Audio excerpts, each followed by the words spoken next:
From the earliest chronicles of Genesis to the heroic tales of kings, the Bible speaks of beings of immense stature, enigmatic figures whose lineage and impact are woven into the very fabric of sacred history.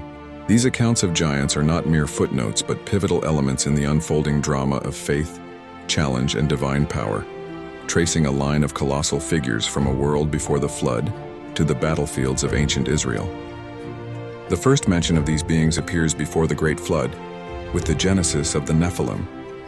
Born from the union of the sons of God and the daughters of men, their presence marked a time of great wickedness, and they are remembered as the mighty men who were of old, men of renown. Their story sets the stage for a recurring theme of extraordinary beings influencing the course of human events. After the floodwaters receded, new tribes of giants emerged, collectively known as the Rephaim.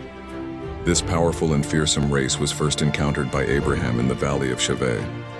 Centuries later, the Israelites would confront their descendants as they sought to claim the Promised Land, finding that the world was still home to peoples of formidable size and strength.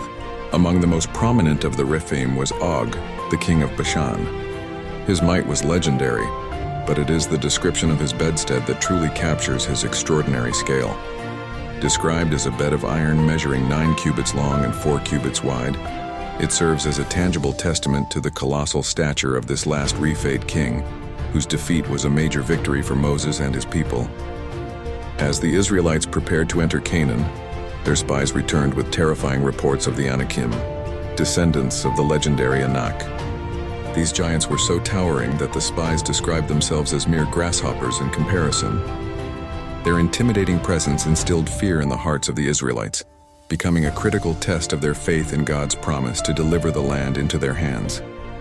Alongside the Anakim and Rephaim, the scriptures mention other giant clans such as the Amim and the Zamzummim, described as a people great and many and tall as the Anakim.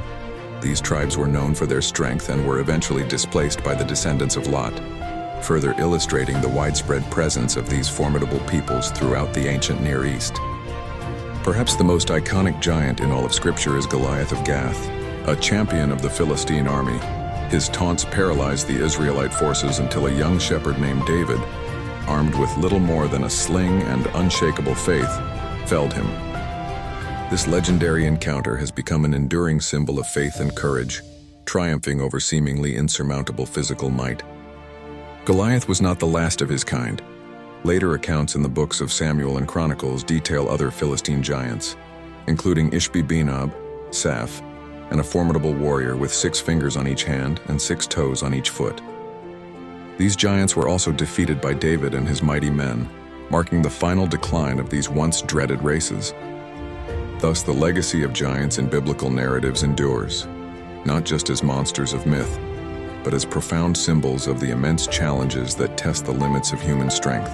They represent the towering obstacles that can only be overcome through divine intervention, and the unwavering courage of those who place their trust in a power greater than any earthly force.